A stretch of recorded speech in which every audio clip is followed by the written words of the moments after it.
Hey, this is Keith from Save the Rust. Thanks for following along as we put this bike back together, this 1942 Harley.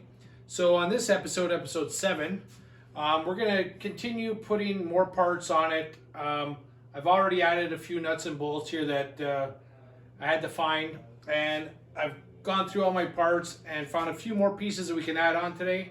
And yeah, follow along. Found the original strap, actually original paint, white paint, for the generator strap tonight. So front hole, the front bolt goes in that hole. The back one goes into a little receiver in the case, specific nut and bolt. And that goes in here.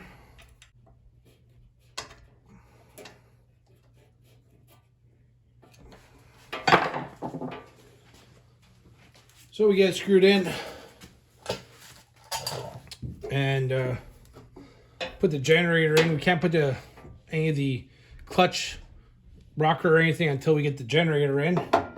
So slide that in, kind of get into position.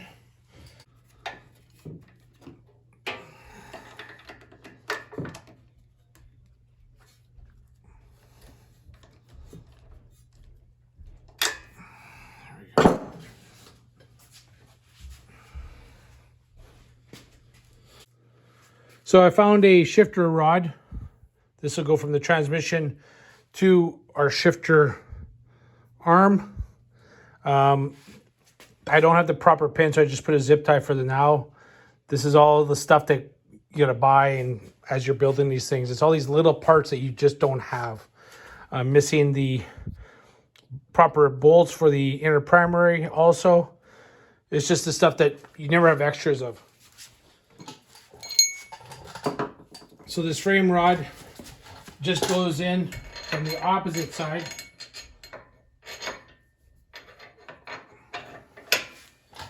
Through the frame, this nut goes on.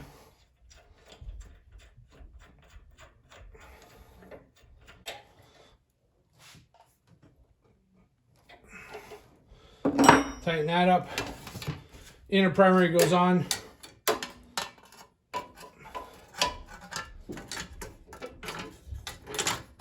So we'll see if we can find something just to put in there. And then just got a bolt on the back. We'll just put that in for now because the outer primary also goes on. I haven't decided if I'm going to bother putting the clutch on or not because there's no point in it at this point.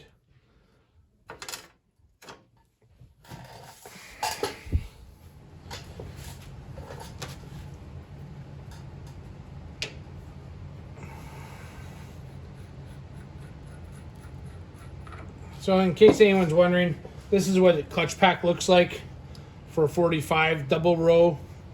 And it just slides on there. So that's how it would go on. This piece, this is how I got it. This is backwards. This would all come off first. All your clutch packs would come off. You'd put your nut on, but before that you put a lock washer. So when you put it in, you would fold the lock washer tabs over this, locking this nut in position, and then you would assemble all your clutches, put your springs on. This plate would be backwards. This is completely wrong. And then you could set your clutch with this pin. So this pin would go to your push rod, and that's how you would set your clutch, you know. So just in case I ever might need this, I just will take it off. It's not going to do any difference on the bike. It's not going to make it look any more complete. And, you know, just not necessary at this point. So I found the proper studs for rear fender to frame to battery box, but I didn't find a specific, I would call it a bridge. It's a piece of steel that you screw these into that goes underneath here because it's a very difficult spot to get a washer and a lock washer in. So I just gonna have to put a washer at this point, but normally you would have this piece of steel that goes over the two and you screw it in and it locks itself in. because the nut can't come loose because it's a bridge over 2. So this will go in.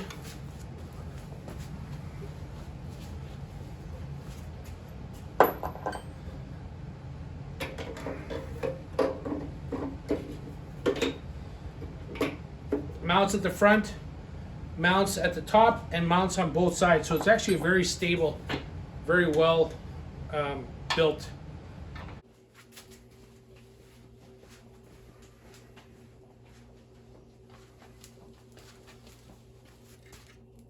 So as you can see, the transmission is not complete on the outside. So I'm going to put the spring on, the return spring, and try and get this timed right.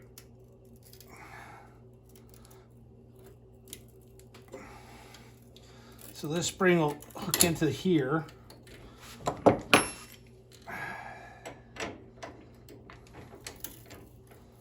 And what you want to do is there's a recess here for a bolt that goes in through here.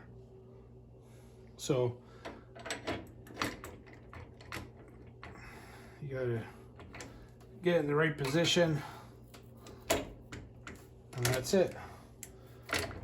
So as it kicks through, springs back, and we'll put a bolt in here right away.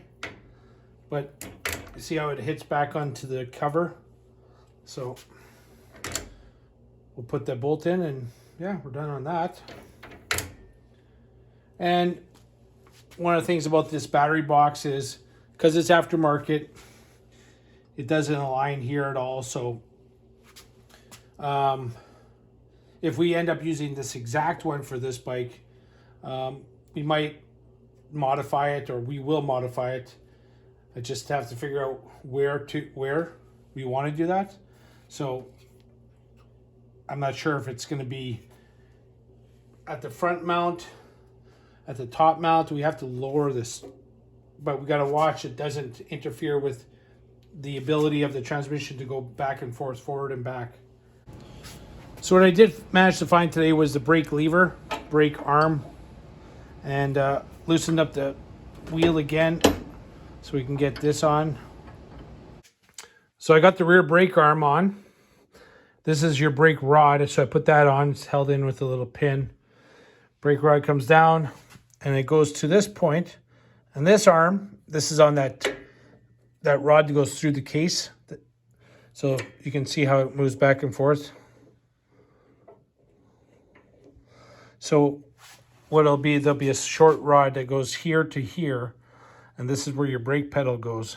And so that rod, when the brake pedal goes, it pulls it forward, and then it goes back and forth. We got the clutch cable mounted, so it's got 2 bolts here. In 1948, they went to a 3-bolt, so there was 3 different mounting brackets, 3 different mounting holes. So you can see that it goes in and out,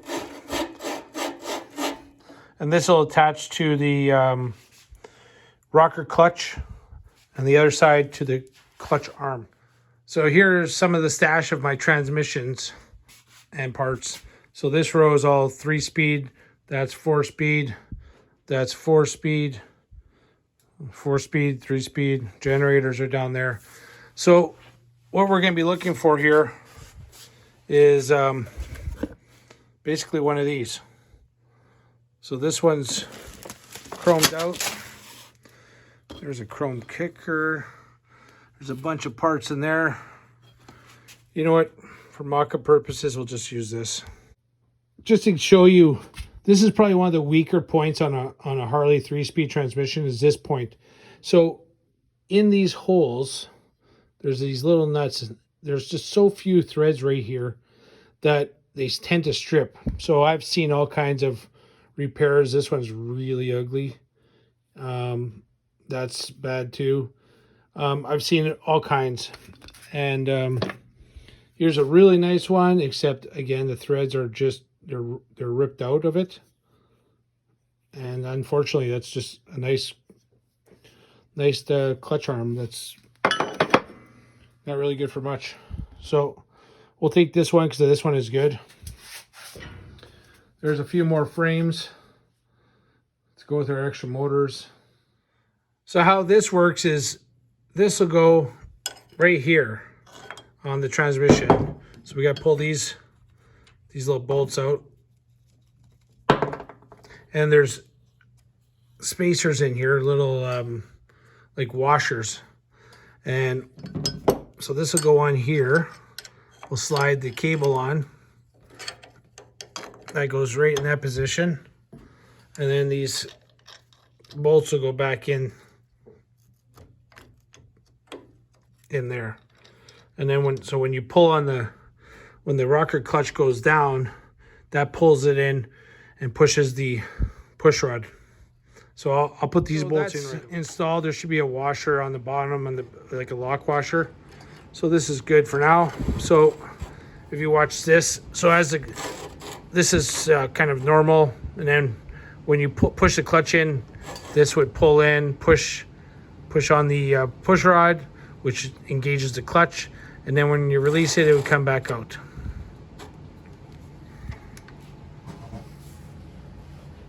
One of the other parts I was lucky to find was this.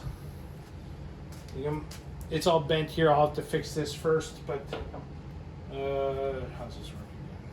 Yep, here. So this goes down like that, goes around there, and then this U-bolt goes in here.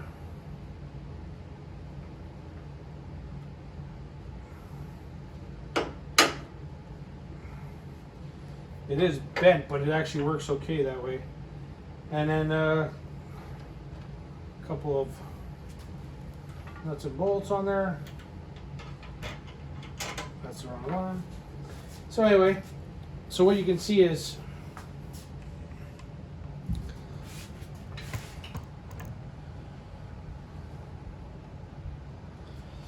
those two studs that come out that hold the back fender on through the frame to the battery box. Also, two holes for these studs to go through. And there's another piece underneath here. It's a tapered piece of steel that I'm missing. I don't have one of those either. And that would bolt on here again. Then that gets clamped there. And what this is the air cleaner crash bar. So what I'll do right now is I'll show you original 1942 crash air cleaner and repop. So here is the air cleaners and some of the components that you need for a military build. So doing a little bit of research, it turns out there was 7 different styles of oil bath air cleaners. The round ones, and there's some square ones. There's a taller round one with a different top. So just to give you an idea of what you're working with, you find a part here, you find a part there, and you think it's right, but it's not. You have to do a lot of research.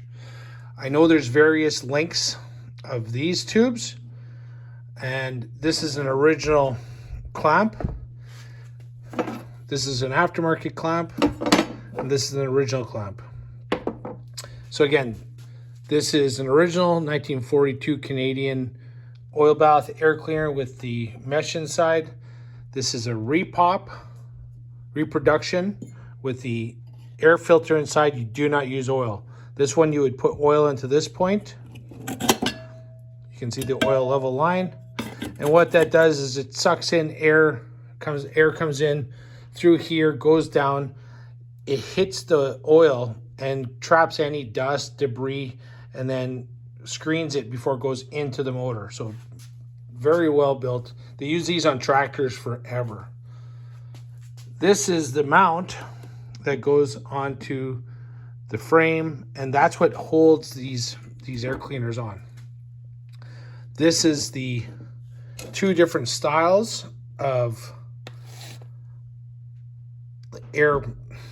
These go into the carburetor, so these are like your air intake from the carburetor to the air cleaner kind of idea.